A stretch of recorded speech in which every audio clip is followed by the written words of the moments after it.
52주년 기념 부흥회를 하면서 이런 소망을 가집니다. 하박국 3장 2절의 말씀을 인용하면서 이 수년 내에 부흥하게 하옵소서, 이 수년 내에 부흥하게 하옵소서, 이런 마음을 가집니다. 우리 한번 따라해 보시기 바랍니다. 이 수년 내에 부흥하게 하옵소서. 아멘. 우리의 소망이 하나님의 그 보좌에 상달되어서 이 부흥회를 시점으로 우리 한강교회가 수년 내에 부흥하게 될 줄로 믿습니다.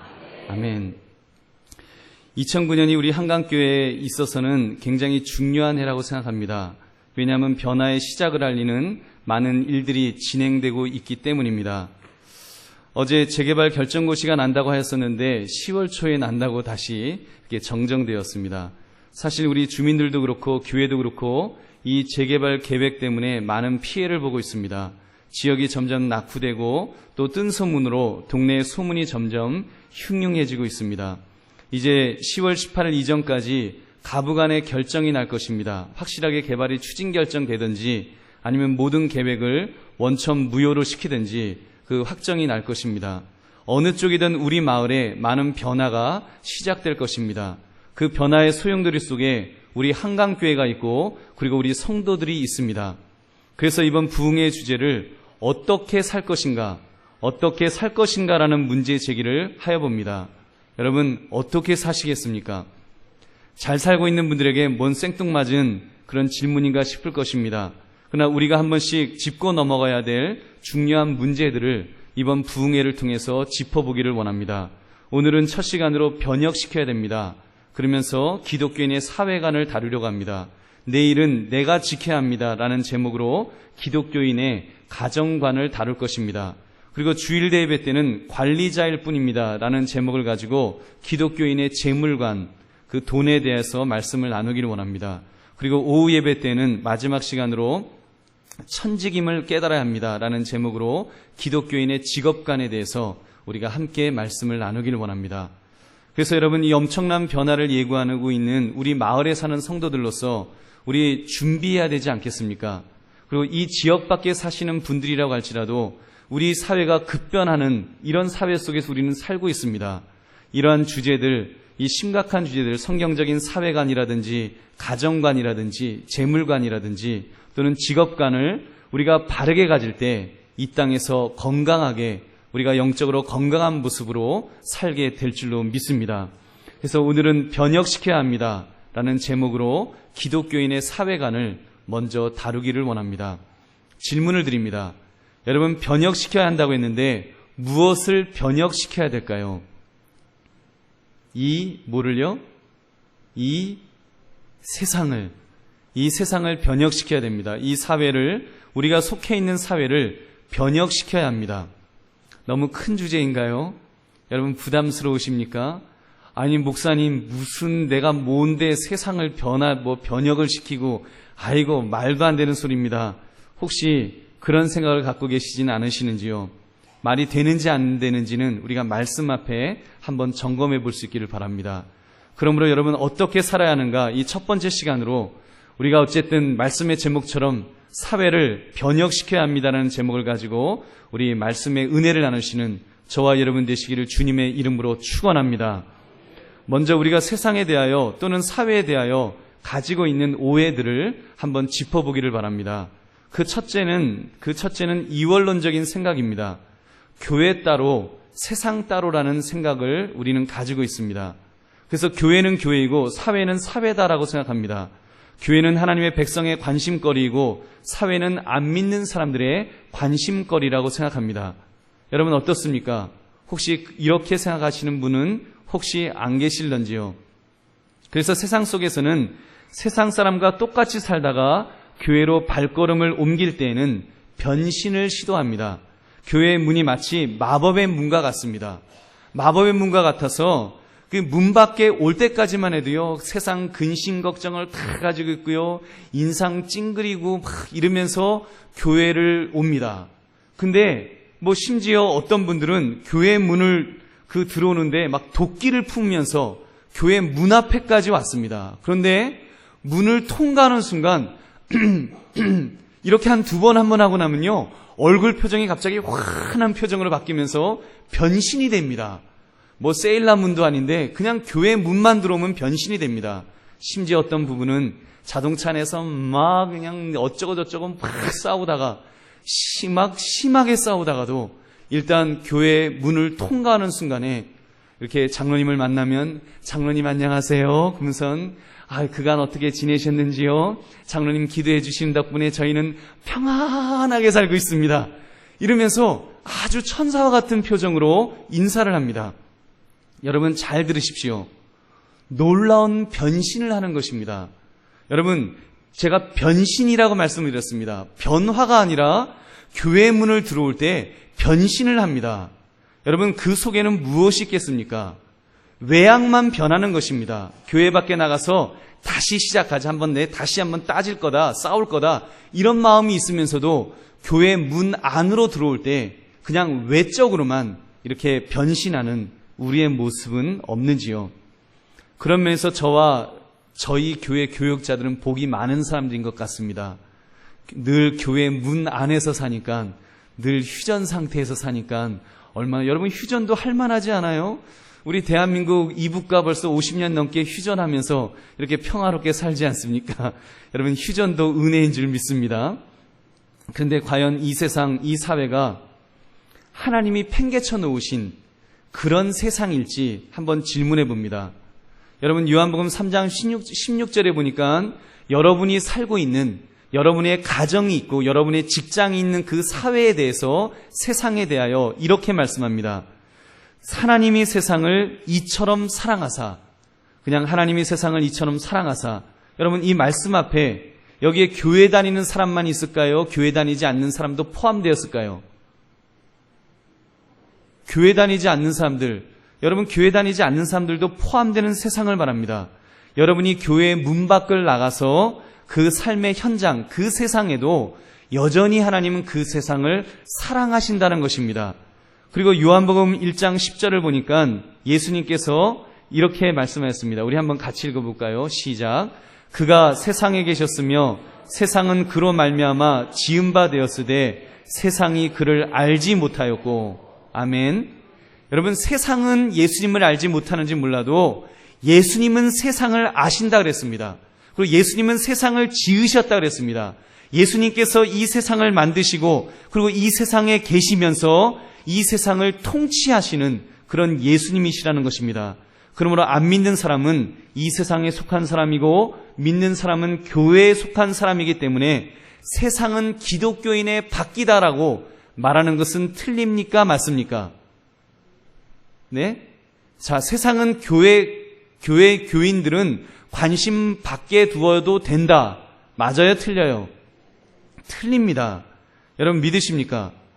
저 같은 목사는 이렇게 말할 수 있을 것입니다. 저는 교회 안에서 하나님만 알겠습니다. 그저 기도하고 말씀만 보겠습니다. 그러면서 세상에 대하여 무관심하겠습니다. 제가 만약에 그렇게 말한다면 과연 저는 저 혼자 깨끗하게 살 수 있을까요? 저는 그렇지 않다고 믿습니다. 무관심하다는 것은 오히려 무비판적이라는 말하고도 일맥상통합니다. 결국은 세상의 영향을 무방비 상태로 받게 되는 경향이 있습니다.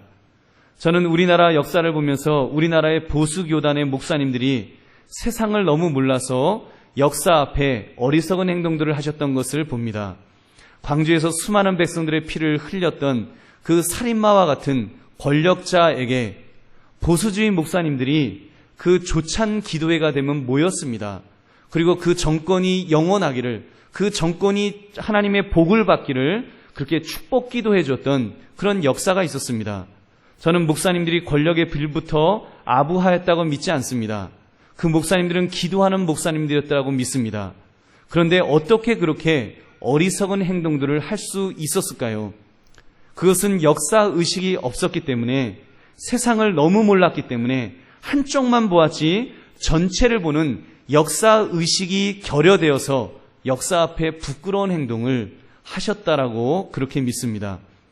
그런 면에서 칼 발트는 목사는 한 손에 성경을 그리고 한 손에는 신문을 들고 있어야 한다라고 말했습니다. 저 역시 열심히 신문을 보는 목사 중에 한 사람입니다. 저는 조선일보도 보고 한겨레 신문도 봅니다. 그래서 양쪽 극단을 보아서 이렇게 한쪽으로 치우치지 않기 위해서 균형 잡힌 역사의식을 가지려고 이렇게 노력하기 때문입니다.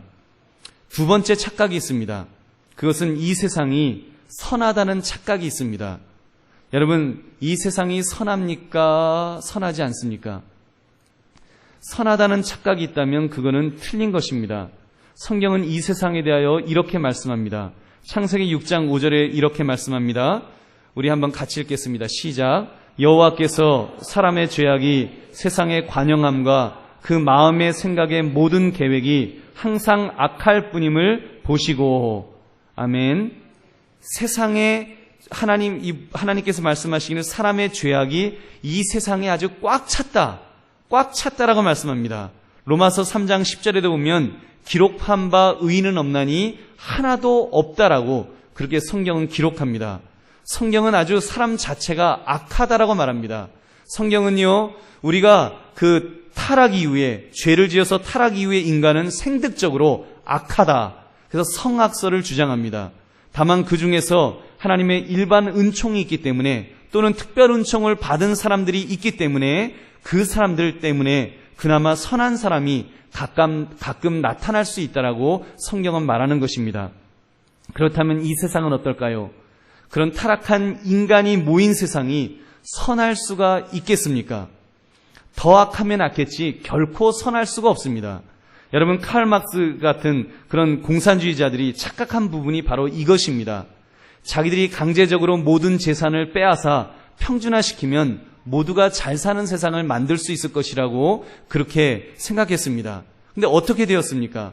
결국 그 일을 집행하는 인간이 악했기 때문에 결국은 그 손에서 또 부조리가 또 그 손에서 또 이렇게 그 특정 부류에게 권력이 집중되는 그런 권력 불균형이 일어났던 것입니다. 불법이 자행되고요, 부조리가 더 횡행하였던 것입니다. 그리고 개인들은 생산성에 대한 의욕을 잃어서 결국 세계 경쟁력에서 이렇게 밀려났던 것입니다. 그러므로 여러분, 사람이 모이면 여러분 선해질까요? 악해질까요? 여러분, 사람이 모이면 악해집니다. 그러므로 라이놀드 니버가 도덕적 인간과 비도덕적 사회라는 책을 썼던 것입니다. 개인은 도덕적으로 혹시 가끔 선할 수 있지만 인간의 사회는 선해지기는 거의 불가능하다는 그런 주장을 한 것입니다. 여러분, 제가 살았던 미국이라는 나라, 여러분, 그 나라는 선한 나라일까요? 악한 나라일까요? 개인적으로 보면 참 선합니다. 그 미국 사람들 한 사람 한 사람 보면 사람들이 참 착해요. 왜냐하면 거기는 우리나라처럼 각박하지 않거든요. 널널하니까 사람들도 성격이 좀 널널한 편입니다. 그래서 이렇게 누가 사고 나서 누가 죽었다 이런 이야기하면 가슴 아파하고요, 눈물 흘릴 줄 압니다. 전 세계적으로 아마도 개인적으로 구제를 가장 많이 하는 국민이 있다면 아마 미국 사람일 것입니다. 그러나 미국이라고 하는 국가는 선할까요? 악할까요? 제가 보기에는 좀 그렇습니다. 여러분, 요즘도 얼마 전에 우리 아프가니스탄 사건이나 그런 사건도 있었지만 과거에 루즈벨트 대통령이 멕시코와 전쟁을 하면서 이런 이야기를 했다는 것입니다. 존경받는 목사님들을 다 모아놓고 이렇게 기도 부탁을 했대요. 목사님들, 제가 지난밤에 전능하신 하나님 앞에 밤새도록 기도를 드렸습니다.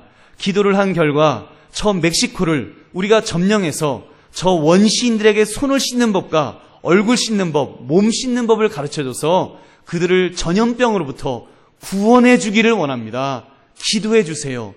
그랬다는 것입니다. 여러분, 어디서 많이 듣던 이야기 아닙니까? 얼마 전에도 모 대통령이 그런 이야기 하지 않았습니까? 근데 여러분, 속으로는 그 속마음은 무엇이었을까요? 미국의 대통령으로서 그 속마음은 그것이 아닙니다. 속마음은 미국의 대통령으로서 내가 그 나라를 점령하여 미국의 영토를 넓히고 그리고 그 지하자원을 어떻게 하면 빼앗아 올까? 그거 생각하는 것입니다. 여러분, 그것이 국가를 대표하는 대통령의 마음이어야 한다는 것입니다. 우리나라도 비슷한 역사가 있었습니다. 월남전에 군대를 파병하면서 우리 백성들은 어떻게 생각했습니까? 공산화되는 월남을 돕기 위하여 우리나라 군인들이 갔다.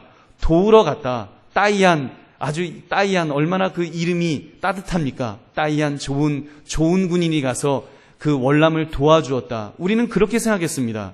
근데 실상은 역사가 무엇이라고 평가합니까?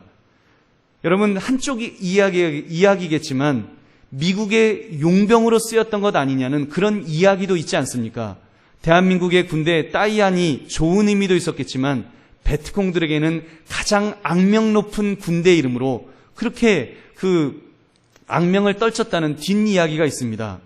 베트콩을 괴멸해주는 대가로 미국으로부터 군수물자를 지원받아서 우리나라가 자주국방의 기틀을 마련한 것이 아니냐는 그런 역사의 해석이 나오는 것입니다. 여러분, 이것은 모든 나라가 다 마찬가지입니다. 자국의 이익이 없이는 국가는 절대로 움직이지 않습니다. 개인은 혹시 좀 도와줄 수 있지만 국가는요, 절대로 자국의 이익이 없으면 도와줄 리가 없습니다. 여러분, 만약 우리나라 대통령이 개발도상국에 간다고 한번 해보십시오. 개발도상국에 가서 그 나라에 무엇을 도울 일이 있을까를 보고 왔다고 여러분 한번 생각해 보십시오. 우리나라 대통령이. 여러분, 그렇다면 백성으로서 그게 말이 됩니까? 그리고 우리는 국민으로서 대통령이 맞아, 그 나라에 가서 개발도상국 가서 자선을 베풀고 오기를 원해요. 여러분, 그런 생각 갖고 있는 백성이 얼마나 될까요? 여러분, 그렇지 않습니다. 그저 우리는 대통령이 하기를 원하는 것은 개발도상국가라고 할지라도 어떤 유익을 얻어올 것인가, 그 나라에 가서 우리나라 물건을 얼마나 팔 수 있는 길을 열어놓을 것인가, 또는 얼마나 지하자원을 싸게 가져올 수 있도록 그렇게 계약을 체결하고 올 것인가, 그거 바라는 것입니다. 그 나라의 9살짜리 아이가 거기서 돌을 캐던 말던 그거는 관심 바뀝니다. 여러분, 어린아이들이 착취를 당하던 말던 그건 관심 밖이에요.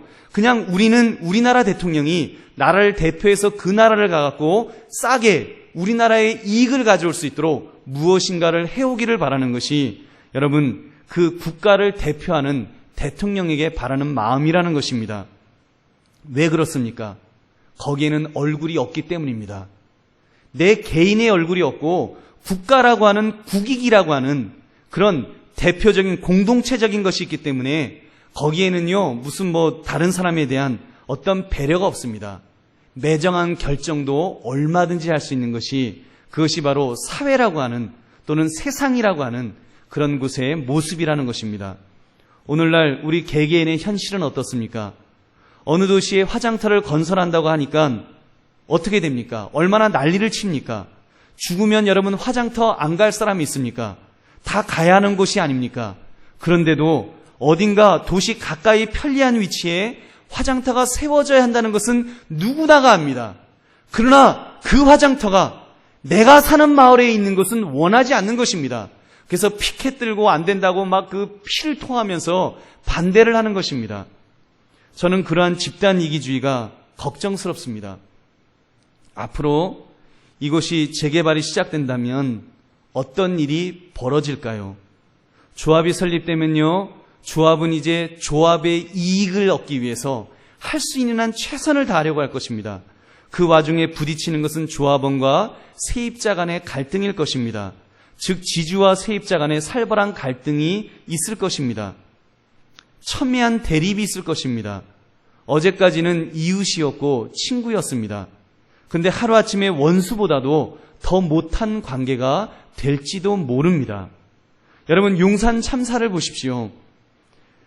아직까지 200일이 넘도록 시신을 수습하지 못하는, 장례를 치르지 못하는 그 끔찍한 상황을 여러분 보고 있지 않습니까? 우리 순천향병원 갈 때마다 그곳에 장례를 치를 때 정말 막 섬뜩하지 않습니까? 200일이 넘도록 여러분 시신이 있는데도 장례를 치르지 못하는 그 첨예한 대립, 그거 얼마나 끔찍합니까? 여러분, 그 대립하고 있는 그분들이 누구라고 생각하십니까? 저는 그런 생각을 해봤습니다. 개인적으로 거기 돌아가신 분 중에는 여러분 식당 주인 아저씨도 있지 않았습니까? 그러면 식당 주인 아저씨와 그 조합원들은 어쩌면 10년, 20년, 30년 지인으로서 그곳에서 밥을 먹고 함께 이야기를 나누면서 하던 지인들, 어쩌면 친구였을지도 모릅니다. 그런데 땅값이 오르고 그래서 이제 막 그 조합이 결성되고 이제 조합의 그 이익을 극대화시켜야 되니까 이제는 서로 대립되는 것입니다. 한쪽은 조합이라고 하는 사회에 개인의 얼굴을 가리웁니다. 한쪽은 전철련이라고 하는 또 단체의 얼굴을 가리우고 있습니다. 그리고는 극한 대립 상황을 만드는 것이 오늘 우리가 보고 있지 않습니까? 사랑하는 성도님들, 여기서 앞으로 우리 믿는 사람들이 중간 역할을 해야 한다고 믿습니다. 너무 이기주의에 빠지지 않도록 적어도 내 자신이 단체의 이익을 위해서라는 이유로 악해지면 안 됩니다. 적어도 예수 믿는 사람의 모습을 잃어버리면 안 된다는 것입니다. 특별히 교회가 정신을 차려야 될 것입니다. 우리도 정신을 차려야 됩니다. 우리 교회의 이익을 위해서도 앞으로 조합과 잘 대화를 해야 될 것입니다. 필요하다면 힘을 모아서 우리의 이익을 위해서 또 어떤 그 우리의 의지를 보여야 할 때도 있을지 모르겠습니다. 그러나 그럼에도 불구하고 우리는 도를 넘어서는 안 될 것입니다. 특별히 약자의 편에서 비극이 일어나지 않도록 우리가 관심을 가져야 될 것이 될 줄로 믿습니다. 여러분, 그렇다면 뭐 꼭 이런 주제가 아니라도 우리가 이 땅을 살아가면서 이 세상을 살아가면서 이 사회 속에 또는 이 세상 속에 이 나라 안에 우리가 살면서 어떻게 살아야 할까요? 여러분, 제가 너무 무거운 주제를 여러분들에게 던지고 있습니까? 그러나 앞으로 저나 여러분은 좋든 싫든 엄청난 세상을 만나게 될 것입니다. 그럼 어떻게 살아야겠습니까? 여러분, 어떻게 사시겠습니까? 첫째, 세상을 떠나는 방법이 있습니다. 이 세상은 악한 세상이다. 소망이 없는 세상이다. 아예 떠나버리자. 그래서 아주 자살하는 분도 있고 자살하진 않더라도 아예 세상과 인연을 끊고 살겠다는 그런 분들도 있습니다. 여러분, 실제로 미국에 가면 아미시 마을이라고 있는데 그 아미시 마을에는 아예 그 사람들은 아예 세상은 악한 거다. 그래서 아예 끊고 삽니다. 그 사람들은 전기도 사용하지 않습니다. 그 사람들은 자동차도 몰지 않습니다. 지금도 이렇게 마차 타고 다니면서 농사 지으면서 그리고 불 떼서 밥하면서 그렇게 사는 사람들도 있습니다. 어떤 분들은 수원에 들어가서 처박혀 사는 분들도 있습니다. 그래서 아예 세상 사람과 교제를 끊어버리는 사람들이 있습니다. 그런데 성경은 무엇이라고 말씀합니까? 그것이 올바른 삶이라고 성경은 꼭 말씀하는 것이 아닙니다. 여러분, 사도 바울은 고린도전서 5장 10절에 이렇게 말씀하였습니다. 우리 10절 말씀 한번 같이 읽겠습니다. 시작. 이 말은 이 세상에 음행하는 자들이나 탐하는 자들과 토색하는 자들이나 우상 숭배하는 자들을 도무지 사귀지 말라 하는 것이 아니니 만일 그리하려면 세상 밖으로 나가야 할 것이라. 아멘. 사도 바울이 말한 건 이 세상 밖은 아예 이 세상에 살지 말고 아예 빨리 천국 가라. 천국 가야 된다, 이 말입니다. 여러분, 근데 천국은 우리 마음대로 가나요? 하나님이 부르실 때 가는 것이 우리 예수 믿는 사람들의 모습 아닙니까? 그러므로 세상 밖으로 나가려 했던 우리 믿음의 선배들 또는 역사의 유혹 앞에서 오히려 너무 무지했던 그런 부끄러운 행동들을 우리가 했던 것입니다. 그러면서 세상을 떠나는 방법은 옳지 않습니다. 두 번째, 그렇다면 세상에 동화되는 것입니다. 이제는 세상에 아예 동화되어 사는 것입니다. 하나님이 세상을 사랑하셨다는데 나도 세상을 사랑해야지. 그리고는 이제 세상을 사랑합니다. 그들이 사랑하는 디스코도 사랑하고 부어라 마셔라 하는 것도 사랑하고 미스김도 사랑해야지. 그리고 이제 사랑하는, 여러분, 아주 세상 사람과 똑같아지는 그 모습이 있을 수 있습니다. 이러한 동화는 다른 말로 하면 타락입니다. 하나님의 백성이 이방인과 똑같아지는 것을 의미합니다. 근데 성경은 무엇이라고 경고합니까? 로마서 12장 2절 말씀 우리 한번 같이 읽겠습니다. 시작. 너희는 이 세대를 본받지 말고 오직 마음을 새롭게 함으로 변화를 받아 하나님의 선하시고 기뻐하시고 온전하신 뜻이 무엇인지 분별하도록 하라. 아멘. 우리 에베소서 4장 17절도 읽겠습니다. 시작. 그러므로 내가 이것을 말하며 주 안에서 증거하노니 이제부터는 이방인이 그 마음에 허망한 것으로 행함같이 너희는 행하지 말라. 아멘. 그들과 똑같이 살아서 안 된다는 것입니다. 여러분, 그들과 똑같이 세상 사람처럼 산다면 그것은 잘못된 것입니다. 여러분, 이해되셨지요? 교회에서는 교회 생활이 있고 세상에서는 세상 사람과 똑같이 산다면 그거는 잘못된 생활이라고 하나님께서 말씀하신 것입니다. 너희는 이 세대를 본받지 말고 똑같이 살지 말고, 그러므로 우리는 그렇게 살면 안 될 것입니다. 그렇다면 어떻게 살아야 할까요? 세 번째입니다. 세 번째 모델, 성경이 제시하는 모델은 세상을 변혁시키는 모델입니다. 여러분, 우리는 이 세상에 살면서도 이 세상 안에 살면서도 이 세상에 속하지 않은 사람처럼 그렇게 살라는 것입니다. 여러분, 예수님을 보십시오. 예수님은 하나님의 아들이셨습니다. 하나님의 아들이신데도 이 땅에 오셨습니다. 사람의 몸을 입고 오셨습니다. 그런 면에서 이 땅에서 살아가는 우리들과 비슷합니다. 그런데 이 땅에서 사셨지만 성경은 그는 죄는 없으시니라, 그렇게 성경은 말씀합니다.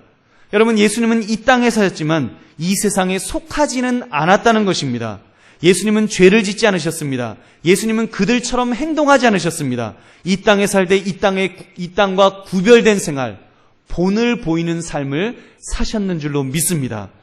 그래서 에베소 4장 21절부터 24절 말씀을 우리가 다시 한번 보면서 우리도 그렇게 살기를 원합니다. 우리 21절부터 24절 말씀 우리 한번 같이 읽겠습니다. 시작. 진리가 예수 안에 있는 것 같이 너희가 과연 그에게서 듣고 또한 그 안에서 가르침을 받았을진데 너희는 유혹의 욕심을 따라 썩어져가는 구습을 쫓는 옛사람을 벗어버리고 오직 심령으로 새롭게 되어 하나님을 따라 의와 진리의 거룩함으로 지으심을 받은 새 사람을 입으라. 아멘. 여러분, 믿으십니까? 우리가 새 사람을 입는 것입니다. 예수님이 가르쳐 주신 대로, 예수님이 우리에게 보여주시는 대로 그렇게 살라는 것입니다. 그래서 우리가 세상을 변혁시키기 위한 우리가 행동 강령으로 우리가 한 4가지를 잠깐 살펴보겠습니다. 우리가 그러면서 말씀을 나누기를 원합니다. 첫째, 세상에 대하여 우리 소모적인 비판을 이제는 멈춥시다. 세상에 대하여 소모적인 비판을 멈춥시다. 대한민국 사람치고 세상에 대하여 부정적이지 않은 사람은 별로 없을 것입니다. 마음 깊은 곳에 불신과 불만이 우리 마음속에는 가득 차 있습니다. 대한민국 남자들 정치 이야기하는 거 얼마나 좋아합니까? 괜히 정치 이야기하면요 열내고요, 정치 이야기하면 한잔 하게 되고요, 정치 이야기하다 보면 싸움박질까지 합니다. 심지어 아버지와 아들이 의가 상해서 한 집안에 2파가 나뉘는 비극을 겪기도 합니다. 정치 이야기 아니라도 우리 부익부 빈익빈 이야기 나오면 우리 막 뚜껑 열리지 않습니까? 막 부들부들 떨지 않습니까? 부당하게 행동하거나 예의 없이 행동한 사람에 대한 이야기 나오면 그러면 또 우리 열 받습니다. 우리는 이렇게 소모적인 일에 얼마나 많은 에너지를 쏟고 있는지요. 며칠 전에 우리 시온 찬양대가 종로에서 식사를 하셨대요. 그런데 권사님들 중에 보리밥이 하도 이게 꽁당 보리밥이었고 너무 빡빡해서 밥을 좀 달라고 이렇게 부탁을 이제 하였답니다. 근데 규정상 안 된다는 답을 얻었대요. 그것도 그 매니저까지 동원되었는데도 안 된다고 답했다는 이야기를 들었습니다. 제가 그 이야기를 듣다가 아니 어떻게 인간들이 그럴 수가 있냐. 다른 사람도 아니고 노인들이 밥이 너무 빡빡해서 그 쌀 조금 달라는데 그걸 규정상 안 된다고 안 줘? 그래서 제가 막 화가 나갖고 제가 막 열이 나서 막 열을 내다가 그러다가 나쁜 놈의 먹기 제가 거기까지 말을 했습니다.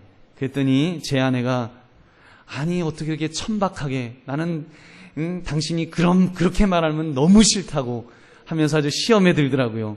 그래서 제가 그 이야기를 듣고 회개하고 이제는 안 그러겠다고 이렇게 약속을 했습니다. 약속을 했으니까 이후로는 지킬 줄로 믿습니다.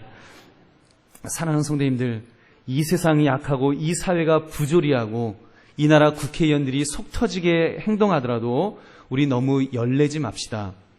이제부터는 그러한 소모적인 비판을 우리 멈출 수 있기를 바랍니다. 여러분, 그분들을 위해서 멈추지 않은 것 아닙니다. 우리가 그렇게 비판하노라면, 우리가 그렇게 막 열을 내다 보면 우리의 심령이 상합니다. 여러분, 우리의 심령에 정말 성령께서 임하여 계시고 우리가 성령의 기뻐하시는 것들을 바라보고 그런 좋은 것 보고 좋은 것 생각하고 좋은 것 말해야 되는데 우리가 막 그런 것에 세상을 바라보면서 막 화를 내고 우리가 의분이라고 하면서 우리가 나쁜 마음 가지면 우리의 심령에 성령이 임하실 수가 없습니다. 여러분, 그러므로 우리가 그런 것들이 좀 있다고 할지라도 우리가 적어도 비판하는 우리 그런 소모적인 비판은 우리가 좀 멈출 수 있기를 원합니다. 이렇게 한번 말합시다. 그 사람들 그럴 수도 있지. 여러분은 이렇게 한번 따라해 보시기 바랍니다. 그 사람들, 우리 그 인간들 할까요? 그 인간들 그럴 수도 있지. 예, 우리 그러면서 우리는 좋은 것만 보고 좋은 것만 생각하고 좋은 것만 말하면서 정말 우리 안에 성령이 역사하시고 성령이 정말 편안하게 계실 수 있도록 그렇게 우리가 살아갈 수 있는 저와 여러분 되시기를 주님의 이름으로 축원합니다. 두 번째는 나는 특별하다는 의식이 있어야 됩니다. 나는 세상 사람들과 다르다는 의식이 있어야 됩니다. 비록 세상 사람들과 같은 집에서 살고 같은 직장을 다니고 같은 학교, 같은 동네에서 살지만 그러나 나는 다르다는 의식이 있어야 됩니다. 저들과 함께 있지만 나는 분명히 다르다. 그 분명한 자의식이 있어야 됩니다. 그런 자의식이 여러분 있으십니까? 여러분 한번 따라해 보시기 바랍니다. 나는 다르다. 나는 차원이 다른 사람입니다. 여러분 믿으십니까? 정말 우리는 다릅니다. 우리 예수 믿는 사람은 다른 사람입니다. 우리는 차원이 달라야 됩니다. 저도 믿지 않는 사람들과는 세상과는 다른 차원에서 더 높은 차원에서 우리는 살아가야 될 줄로 믿습니다.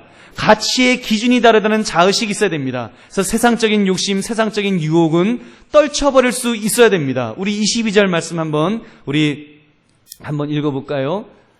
제가 읽겠습니다. 너희는 유혹의 욕심을 따라 썩어져가는 구습을 쫓는 옛사람을 벗어버리고 그리고 뒤에 있죠. 새 사람을 입으라.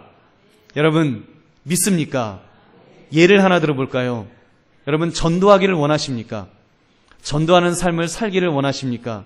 그렇다면 예수 믿는 사람은 시장에 가셔서 콩나물 사시면서 아줌마 할머니가 콩나물 주셨는데 이렇게 떠나면서 한 움큼 확 집어가지고 집어넣고 오시면 안 될 것 같습니다.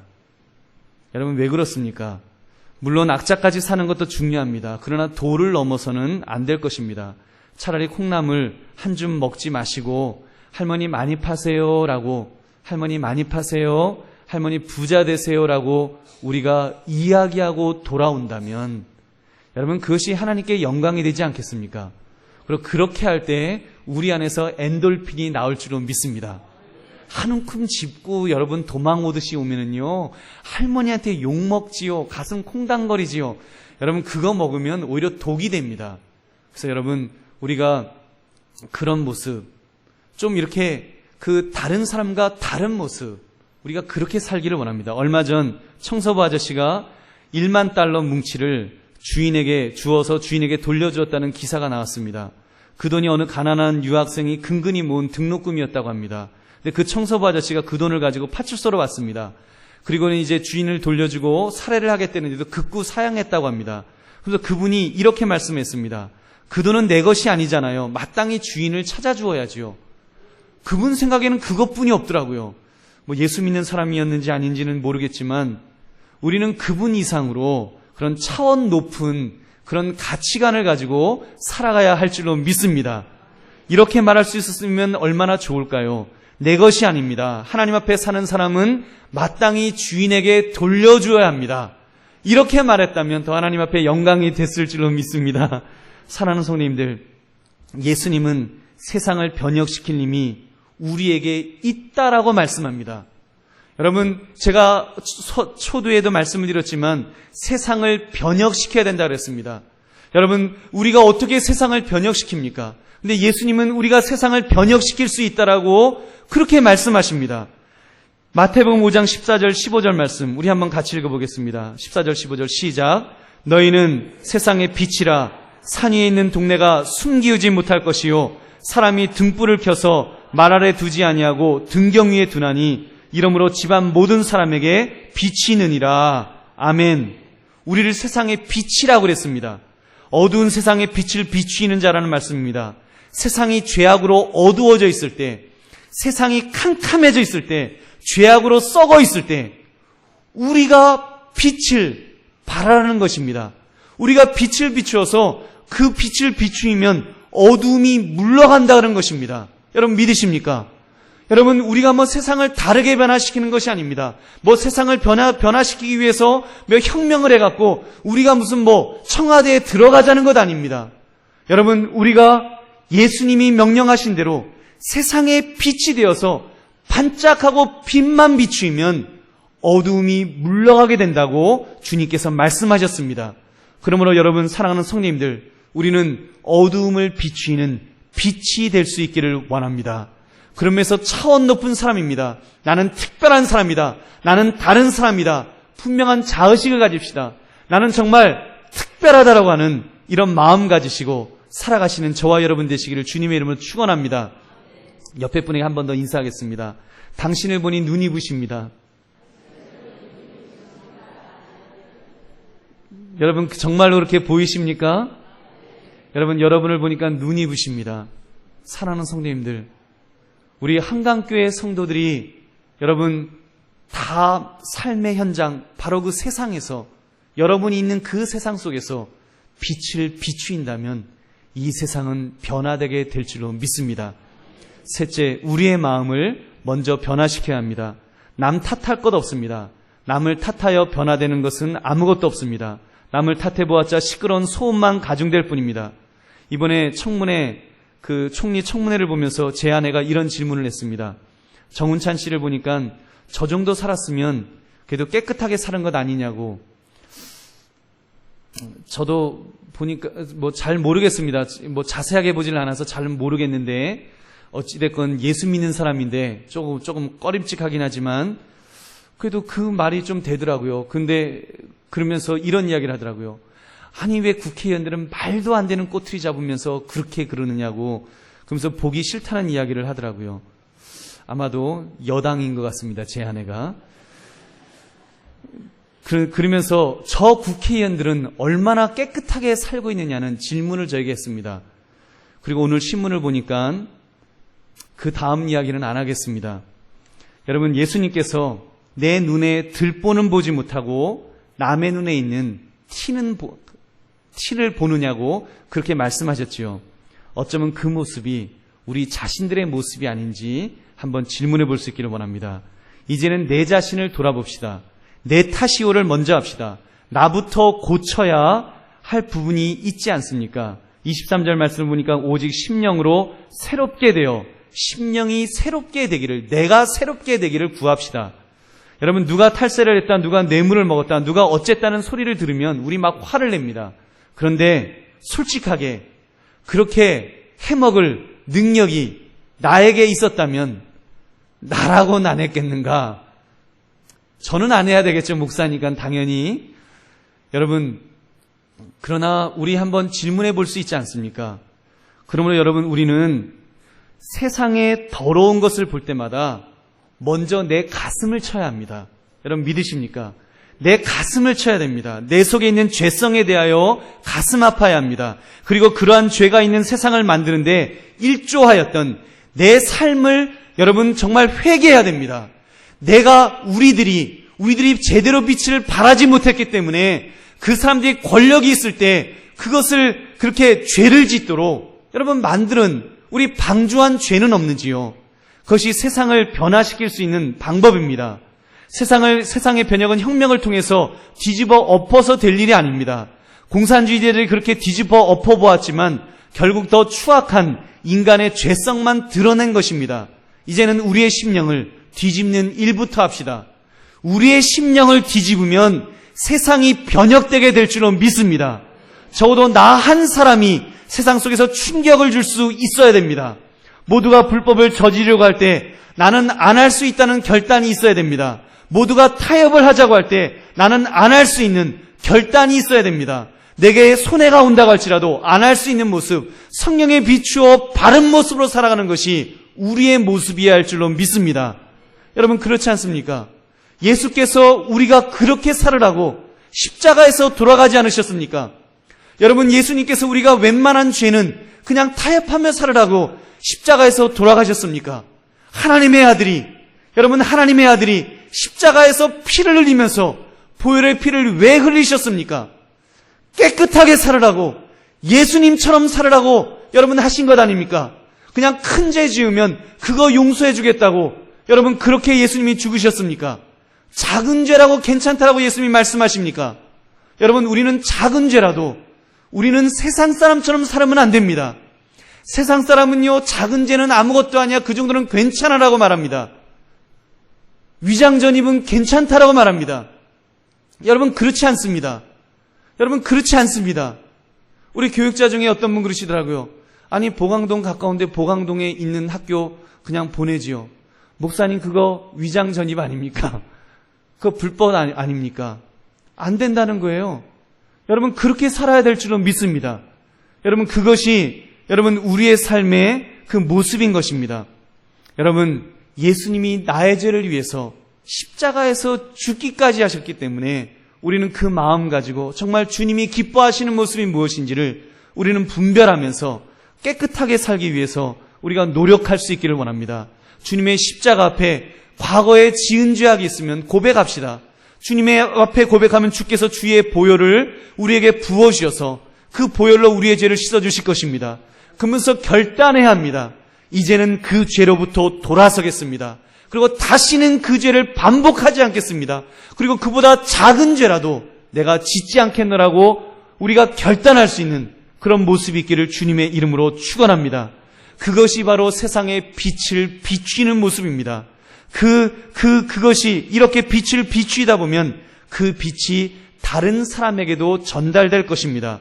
그 빛을 보며 다른 기독교인이 함께 빛을 발하지 않겠습니까?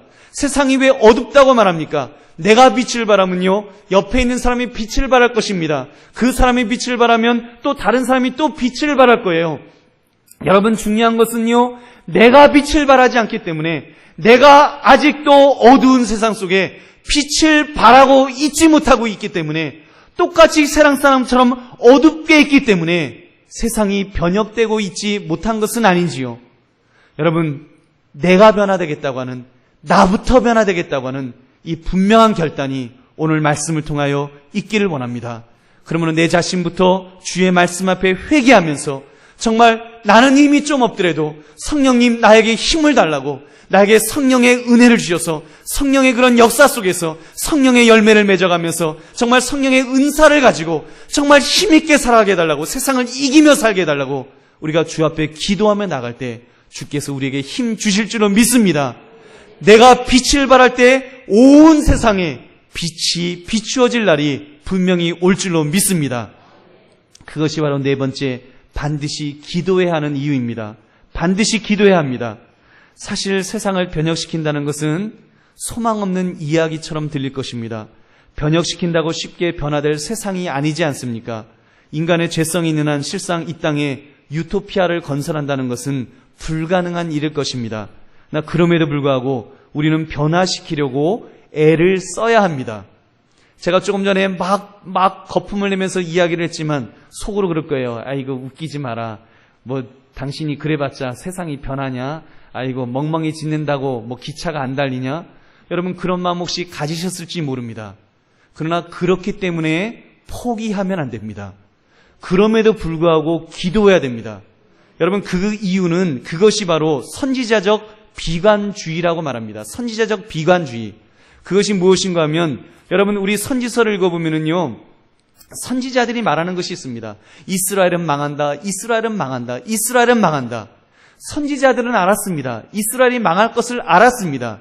알았음에도 불구하고 깨끗하게 살아라, 하나님의 말씀대로 살아라, 회개해라라고 말했습니다. 망할 줄 알면서 말한 것입니다. 여러분, 그것이 선지자적 비관주의라는 것입니다. 사랑하는 성도님들, 그렇습니다. 우리도 소망이 없지만, 세상은 점점 타락해 가지만 그래도 외쳐야 합니다. 기도를 통해서 외쳐야 할 줄로 믿습니다. 하나님 앞에 부르짖어 기도해야 될 줄로 믿습니다. 우리는 이 사회를 향하여, 이 나라를 향하여, 이 민족을 향하여 거룩한 부담감을 가져야 합니다. 우리 좀 째째하게 살지 맙시다. 그냥 하루 벌어 하루 먹고 살려고 하고, 그냥 내 자식 먹여 살려고 하고, 그 정도로 살지 맙시다. 우리의 마음이 넓어집시다. 적어도 우리의 주머니는 혹시 크지 못하더라도 우리의 마음은 넓힐 수 있습니다. 무엇을 통해서 넓힐 수 있습니까? 기도를 통하여, 넓힐 수 있을 줄로 믿습니다. 기도를 통해서 열방도 품을 수 있습니다. 이 세계를 품을 수 있습니다. 이 세상을 품을 수 있습니다. 그리고 부담감을 가지고 기도하는 것입니다. 나는 한 개인이지만 나의 기도는 우주 만물의 주관자이신 하나님에게 상달된다는 확신을 가지고 믿음의 기도를 합시다. 지금도 기도하며 부르짖는 기도의 사람들이 있습니다. 여러분, 가정에서 기도하는 믿음의 선배들이 있습니다. 기도원을 가보면은요, 기도원들마다 나무 뿌리를 붙들면서 쥐 하면서 외치는 그 기도하는 기도의 복병들이 있습니다. 그들이 나라와 민족을 가지고 정말 가슴에 품으면서 기도합니다. 그들을 위해서 기도하고 애써서 그렇게 기도할 때 그 산을 움직이고 그 집을 울리는 그 소리가 하나님의 보좌를 움직이게 되는 줄로 믿습니다. 움직이고 있는 줄로 믿습니다. 그런 사람들이 있기 때문에, 그런 기도가 있기 때문에 이 세상은 더 좋아지게 될 줄로 믿습니다. 적어도 대한민국이 하나님의 은혜 속에 살게 될 줄로 믿습니다. 저는 확신합니다. 그래도 우리나라 대한민국은 좋아지고 있는 줄로 믿습니다. 여러분은 못 느끼는지 모르지만 저는 미국에서 10여 년을 살다가 온 저로서는 정말 우리나라 좋아졌습니다. 정말 우리나라 좋아졌고 앞으로 더 좋아지게 될 줄로 믿습니다. 물론 물질만능주의, 성적 타락, 많은 부작용들이 있지만 그럼에도 불구하고 여러분, 우리가 기도하며 나아가면 분명히 변혁되게 될 줄로 믿습니다. 이 사회가 우리 믿는 사람들을 통해서 변화되게 될 줄로 믿습니다. 그 사명이 바로 저와 여러분에게 있습니다. 사랑하는 성님들, 우리 기도합시다. 우리 기도하며 맡겨진 내 임무에 충실합시다. 그렇게 하노라면 하나님께서 이 세상을 변화시켜 주실 줄 믿습니다. 그러므로 여러분, 이 세상을 변화시키는데 우리 쓰임 받읍시다. 특별히 여러분, 우리 한강교회 아닙니까? 여러분, 한강교회가 뭡니까? 한강을 비추이는 빛이라고 그러고 더 넓게는 한양을 비추이는 빛입니다. 수도 서울을 비추이는 빛입니다. 여러분, 우리가 빛을 비추어서 참으로 어두운 이 세상을 그 빛을 비추임을 통해서 이 세상을 변혁시키는 그 일에 쓰임받는 우리 모두의 삶이 되기를 주님의 이름으로 축원합니다. 우리 함께 통성으로 기도하겠습니다.